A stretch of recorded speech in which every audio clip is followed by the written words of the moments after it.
ओम नमः शिवाय।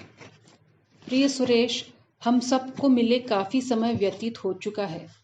व्यवहार जगत एवं अंतर जगत के विषयों का नाना भांति अध्ययन किया जा चुका है एवं किया जा रहा है। स्वानुभूति का सुखद अवसर भी मिलता आया है। फिर भी स्वानुभूतियों के प्रकाश में चलकर हम अपने कितने नजदीक आए हैं, इसका अनुभव केवल हम ही जान सकते हैं।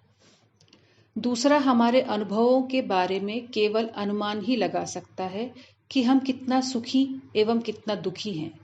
फिर भी सच तो सदा स्वयं के पास ही है। हम देखते हैं कि साधक जब जब दृश्य प्रपंचों से संयोगवश कुछ छूटता है, रुकता है, विश्राम पाता है, प्रियजनों, पुरजनों, परिवारजनों की ममता खींच खींच कर दृश्य प्रपंचों में खड़ा कर देती है। साधक अपने को एवं अपनों को घोर समस्याओं में देखता है, उसके निदान की योजनाओं में संलग्न होता है। निदान यदि मिल गया, ईश्वर को धन्यवाद दिया, यदि नहीं मिला तो अपने को, अपनी बुद्धि को दम भरकर कोसा, बड़बड़ाया, फिर निदान करने की यत्न करता रहता है। कितना आश्चर्य है कि जो प्रतिकूल है वह अनुकूल एवं जो सदा से अनुकूल रहा है वह प्रतिकूल दिखाई देता है।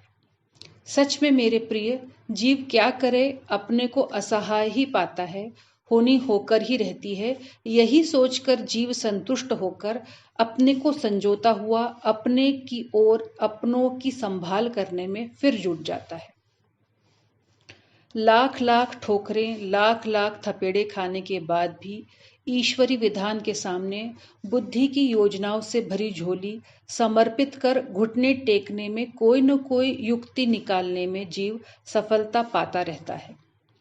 गुरु का मार्गदर्शन, गुरु द्वारा इंद्रिय जनित विचारों के समानांतर खींची गई विचारों की रेखाएं जो शिष्य को सुंदर जीवन में प्रवेश के लिए करुणावश व्यवस्था के रूप में दी गई थी, उस ओर भी ध्यान नहीं जाता।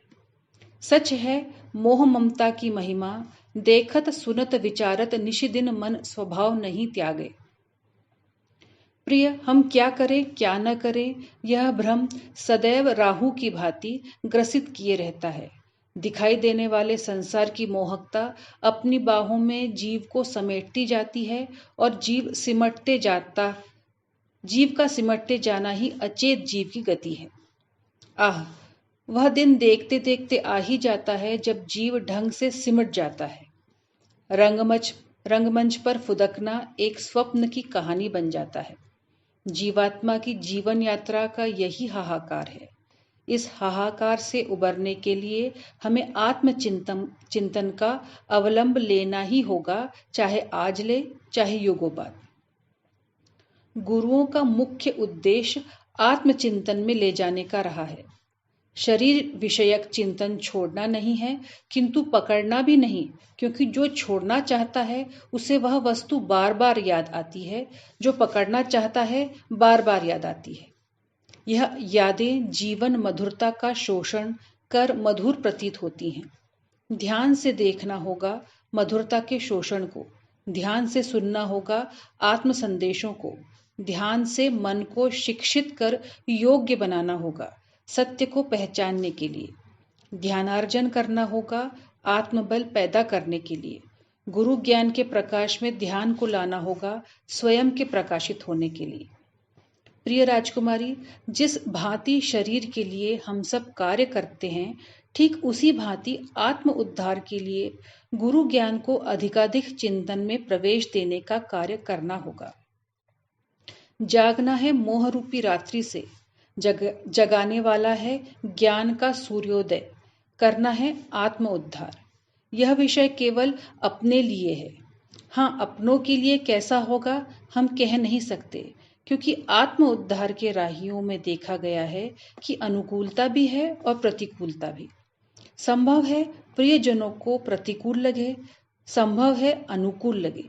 इसलिए आत्म उद्धार के राही को अनुकूलता एवं प्रतिकूलता का चिंतन पूर्णतया छोड़ देना चाहिए, क्योंकि यदि पुरजनों को हमारा मार्ग अनुकूल लगा तो वे हमको सहयोग देंगे और प्रतिकूल लगा तो विरोध करेंगे। बस इतना ही।